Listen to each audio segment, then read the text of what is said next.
Karena menurut aku regenerasi itu penting banget, terutama di Indonesia. Dan yang tadi aku sebutin di atas panggung bahwa sampai hari ini menurutku Umay adalah satu-satunya regenerasi director muda di Indonesia gitu ya. Maka perlu didukung, perlu disupport, dan perlu wujudkan visi dan juga mimpinya supaya si regenerasi itu lanjut terus gitu loh. Jadi nanti ketika mungkin umur kita di 30, maka akan mengusulkan teman-teman seumuran kita hari ini di 20-an terus bangun, bangkit, dan memajukan perkembangan Indonesia. Nyangka nggak sih Umay bisa buat proyek kayak gini dan bisa membangun PH kan kalian dulu Oh justru dulu sebenarnya nggak akrab ya, dalam artian maksudnya ketika waktu itu saya sempat punya boy band dan ada Umay di situ, kita memang sudah saling mengenal gitu. Tapi baru main lagi itu di project sebelumnya gitu kan, di film Pencurian 2 tahun lalu gitu. Tapi saya selalu percaya kalau dia emang punya visinya sih, dia punya visi, dia punya keinginan untuk memajukan ekosistem Indonesia supaya ada regenerasi anak-anak mudanya. Itu penting banget buat saya. Apa? Lebih kepada ini sih, nyatuin visi dan misinya yang cukup panjang karena Iqbal pun sama kayak gua gitu, anaknya tidak mudah untuk diyakinkan. Sangat Iqbal bahkan sangat amat tidak mudah untuk diyakinkan. Intinya tahun 2023 aja satu-satunya film yang Iqbal mainin adalah Ketika Berhenti di Sini. dan satu scene doang. Berapa screen time? 5 menit tadi? Nggak Nggak nyampe ya? nggak nyampe 5 menit. Karena waktu itu kan lagi menyelesaikan kuliah kan. Jadi mau nggak mau emang waktu itu cuma bisa bermain sama Umay sebagai cameo ya. Dan ya itu sih waktunya memang cukup panjang untuk meyakinkan Iqbal dan sampai akhirnya dengan semangat yang sama untuk regenerasi percuma. Iqbal ini hadiah kelulusan juga nggak sih 2024 dapat project produser sekaligus cast? Yes, ini buat saya sempat bener tadi kata dia, saya sempat infollower kayak di Twitter waktu itu bercanda gitu ya, tapi saya waktu itu memang tidak sabar banget untuk akhirnya bisa memberitahu project anak muda untuk anak muda ini ke halayak luas gitu, terutama mungkin untuk teman-teman seumuran saya, seumuran kami yang mungkin sebenarnya juga punya mimpinya untuk start produksi film, start directing film, tapi mungkin antara keterbatasan waktu, mungkin mereka juga sedang menyelesaikan kuliah atau kehilangan arah, nggak tahu sebenarnya mau mulai dari mana. Nah, kami percaya ini harus ada yang mulai gitu loh, regenerasi anak muda bikin film. Dan kami harap ini sebuah proyek yang bisa diapresiasi tidak cuma oleh generasi kami, tapi juga kita semua di kemudian sekarang. Ini kan kamu banget jadi produser belajar dari kita ya tanya teman-teman Ya, wah proses belajar banyak, dan salah satunya sama Umay kan juga sebagai director di sinema tuh, dia juga adalah tua banget. Dia adalah apa namanya executive producer dan juga produser gitu di project-project lain, dan jadi saya banyak belajar dari dia, saya banyak belajar dari produser senior yang sudah saya anggap sebagai kakak saya sendiri. Dan buat saya itu juga jadi proses yang menarik karena ketika saya datang dan dengan ketidaktahuan saya, justru menurut saya itu adalah proses dimana saya tumbuh, jadi tahu inputnya sebelah mana, feedbacknya sebelah mana, saya salahnya di mana, poin baik saya ada di sebelah mana. Itu belajarnya yang saya excited banget. dari tadi kan Umay sama Sorry? perubahan Ada perubahan look. Kalau untuk perubahan look sebenarnya mungkin gue belum bisa bahas terlalu banyak karena itu nanti mungkin kita akan ada announcement lagi gitu ya untuk karakter, untuk plot dan lain-lain lah, itu pasti nanti akan kita beritahu lagi. tapi kenapa sih judulnya merayakan Perayaan Mati Rasa. ya itu ada curhatan pribadi atau gimana tuh? Sebenarnya itu dari lagu aku yang udah rilis dari tahun lalu, akhir tahun lalu, setelah film Ketika Berhenti di Sini. Aku bikin itu bareng sama Natanya Karen di 2018. Perayaan Mati Rasa tuh sesimpel, kadang ketika kita ngerasain sesuatu terlalu berlebihan, entah itu sedih, bahagia, akhirnya tuh ujungnya jadi sampai kita nggak bisa ngerasain apa-apa lagi gitu. Dan bagaimana kita bisa merayakan segala hal, merayakan rasa sekalipun mati rasanya.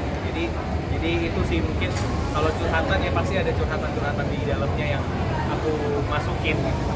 Jadi ini ada tentang mental health gitu, ada temanya. Enggak sih, mungkin karena udah aku bahas di film pertama aku. Jadi aku selalu berusaha untuk cari pembahasan lain di film-film berikutnya gitu, karena memang aku mau belajar untuk berusaha keluar dari comfort zone-ku, dengan salah satunya mungkin aku bermain Sambil ngedirect. Karena karena aku awalnya menolak sekali, tapi karena Iqbal meminta dan memaksa kayak Enggak, awalnya gue kasih ide kan, Mike, ini tuh lo harus main, Mike. Ini anak muda bikin film, gue produser, lo director. Kalau gue main, lo nggak main tuh, gitu kayaknya udah tanggung sekali. Enggak, nah. Duit semua ya. Gue kepikiran. Gimana kalau gue main juga lah, kemarin kan udah gue tawarin, udah gue bilang. Tapi akhirnya itu buat saya jadi poin lebih sih, maksudnya ketika ini film benar-benar sebuah project yang diinisiasi dan dieksekusi oleh anak-anak muda. Saya selalu akan meng-highlight kata regenerasi karena buat saya itu hal yang penting dan sebelum ada Nyumai itu belum pernah dilakukan.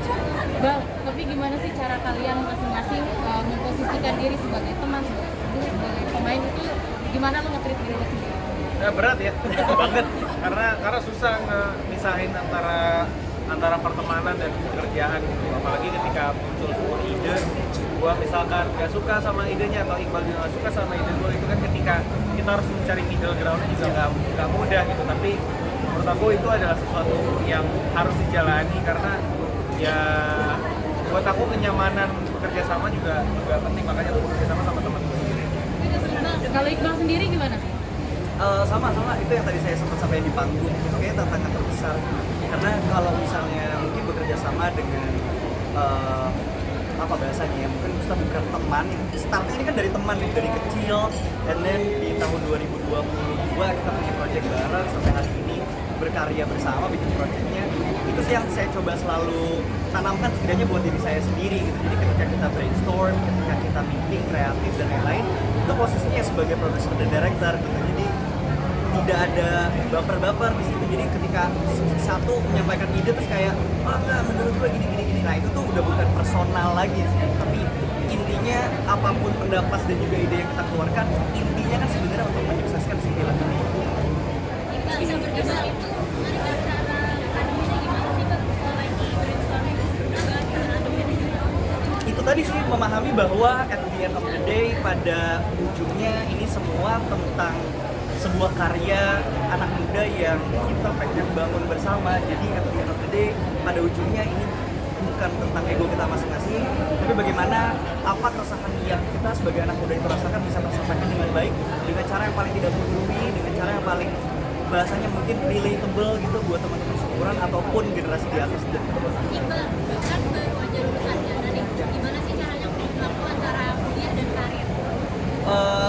Saya waktu kuliah kayaknya jarang berkarir sebenarnya. Jadi pas kuliah jarang ketemu sama teman-teman media semuanya karena memang waktunya lebih banyak tidak di Indonesia. Jadi sekarang ketika sudah lulus gitu, ternyata banyak mimpi-mimpi yang saya punya selama ini yang tetap saya pengen wujudkan, salah satunya adalah menjadi produser. Iqbal kan di sini kalian dapat kira-kira cara ngimbanginnya gimana kan selain jadi kan pemain juga jadi kan produser sutradara, jadi cara ngimbanginnya gimana? Pasti kan padam banget gitu. Sebenarnya pertanyaan yang kami juga lagi mencari jawabannya sih karena di poin ini ketika slate announcement ini terjadi, Sinema Kuda ini terjadi, kami juga masih dalam tahap pre-produksi. Kita belum masuk ke tahap produksi itu sendiri ketika kami harus berakting di depan kamera. Jadi saya berusaha untuk fokus aja sih ketika lagi pre-produksi membahas kreatifnya, ya fokus benar-benar di situ tanpa harus memikirkan terlalu jauh ketika itu gue actingnya gimana ya, ntar gimana gitu ya. Sesuai dengan waktu dan porsi. Yang paling penting having fun sih. Yang paling penting having fun. Karena sejauh apapun karyanya dipikirin, tapi kalau pertemanannya harus berantakan, nggak worth it gitu. Soalnya kita geraknya dari temenan baru kerja. Jadi kalau sampai kerja itu merusak pertemanan, nggak worth it gitu. Tapi biasa kalau kayak gitu gantung atau adu pendapat itu siapa yang lebih mau duluan atau siapa yang lebih? Oh, dua-duanya kekeh pasti kita kekeh karena kita punya idealismenya masing-masing ya. Dan sebenarnya kesadaran masing-masing yang jadi penting buat kita. Bahkan gue sama Prilly juga ketika kita produserin film-film di Sinema Kuda, bagaimana kita bisa ketemu di tengah gitu loh. Dan kesadaran dan kedewasaan itu juga penting banget. Berarti egonya lebih dewasa sekarang ya dalam Semoga ya. Egonya sebenarnya tetap gitu-gitu aja, tapi kitanya berusaha menyikapinya lebih dewasa. Kayak satu pertanyaan terakhir. Kan awalnya di industri musik dan terus kenapa nih lebih nyaman kenapa? Sebenarnya yang tadi juga saya sudah sampaikan di atas panggung bahwa saya senang menantang diri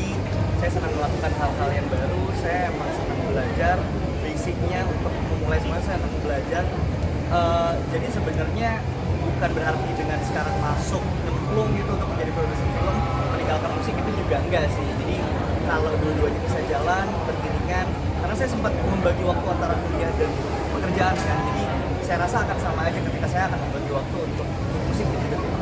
Alright, kamu gua aman? Foto dulu.